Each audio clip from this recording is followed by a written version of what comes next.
Hello friends, good morning. आज के इस वीडियो में बात करते हैं फेरम मेटेलिकम की इंफॉर्मेशन के बारे में। अल्टीमेट समझ डेवलप करेगा, अंत तक देखिए वीडियो। जरूर कुछ बातें आपको बेहतरीन समझ में आएंगी जो कि प्रैक्टिस में भी काम करेंगी, और अगर आप डॉक्टर नहीं हैं, प्रैक्टिस नहीं करते हैं, तो भी आपकी समझ को परिवर्तित करेगी। फेरम मेटेलिकम बेहतरीन मेडिसिन है और कंडीशन कुछ इस तरह से है कि केंट साहब ने अपने मैट्रिया मेडिका में लिखा है। केंट बेहतरीन होम्योपैथिक में फिजिशियन थे। उन्होंने अपनी मैट्रिया मेडिका में लिखा है कि अगर पेशेंट के अंदर कॉन्स्टिट्यूशनल कंडीशन होगी फेरम की, यानी आयरन की, तब दर्द में आराम मिलता है जब पेशेंट मूव करता है, और रेस्ट में रहता है तो उसकी दिक्कत बढ़ जाती है। यानी जैसे मान लीजिए कोई ये पेशेंट है, इस तरह से अगर ये रेस्ट में है तो इसकी दिक्कत बढ़ रही है, और अगर तेजी से मूव करता है, यानी फास्ट मोशन से अगर आराम आता है तो रस्टाक्स की कंडीशन है, और स्लो मूव करता है यानी धीरे धीरे मूव करने से जो अगर आराम आता है तब वो फेरम मेटेलिकम की कंडीशन है। तो केंट ने अपनी मैट्रिया मेडिका में लिखा है कि constitutional condition of ferrum is that pain and suffering come and during rest.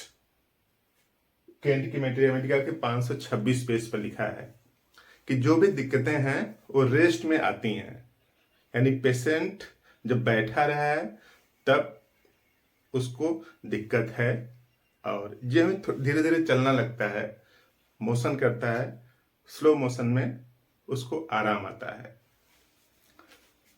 Always feels better by walking slowly. धीरे धीरे गति करने से बॉडी के किसी पार्ट में गति करने से आराम आता है।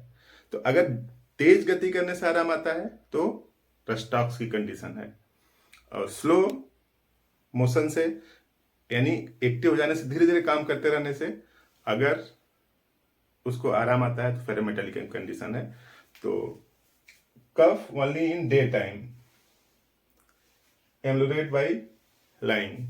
जो इसका कफ है वो भी अलग टाइप का है कि केवल दिन के समय खांसी आती है, रात में सोते समय कोई खांसी नहीं आती है। और vomiting immediately after midnight.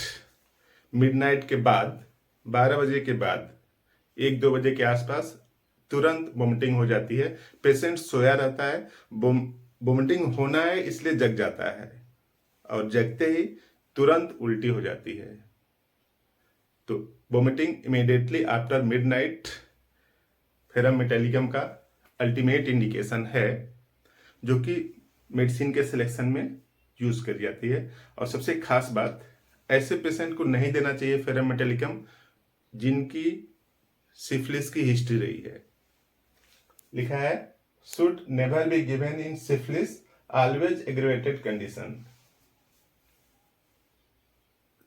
Syphilis के केस में नहीं देना चाहिए, क्योंकि जो सिफिलिस है उसके जो सिम्टम्स हैं बढ़ जाएंगे अगर आप फेरम मेटेलिकम का यूज करते हैं। तो ये जो पहली लाइन है वो केंट की मैट्रिया मेडिका में लिखा है, और ये लास्ट वाली लाइनें सभी लिखी हैं एलेंस की मैट्रिया मेडिका में। बेहतरीन होम्योपैथिक फिजिशियन थे, आप पढ़ेंगे तो पूरा माइंड सेट चेंज हो जाता है, विकसित हो जाता है। फेरम मेटेलिकम या फिर कोई भी मेडिसिन आप पढ़िए, तो इस तरह से फेरम मेटेलिकम का बेहतरीन करेक्टर यही है कि धीरे धीरे मोशन से उसके सिम्टम्स में आराम आ रहा है, और रेस्ट में है तब दिक्कत बढ़ रही है। तो इस तरह से आप फेरम मेटेलिकम का इंडिकेशन समझ के इसके जो मेडिसिनल प्रॉपर्टीज है उसका बेहतर लाभ उठा सकते हैं। लेने का तरीका सिंपल सा है। फेरम मेटेलिकम आप 30 पावर की लीजिए, 4 बूंद सुबह लीजिए, केवल एक टाइम, 4 बूंद सुबह जीभ पर। अगर ऐसे सिम्टम्स हैं तो आराम पहले दिन से मिलना शुरू हो जाएगा, 15 दिन बाद दवा बंद कर दीजिए।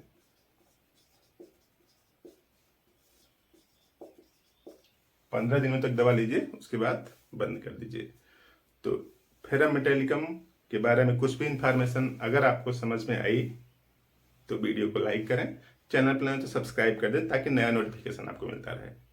इस तरह से हम लोग एक दूसरे की जानकारी को बढ़ा करके बीमार होने की संभावना को कम कर सकते हैं। तो आपने पूरा वीडियो देखा, थैंक यू।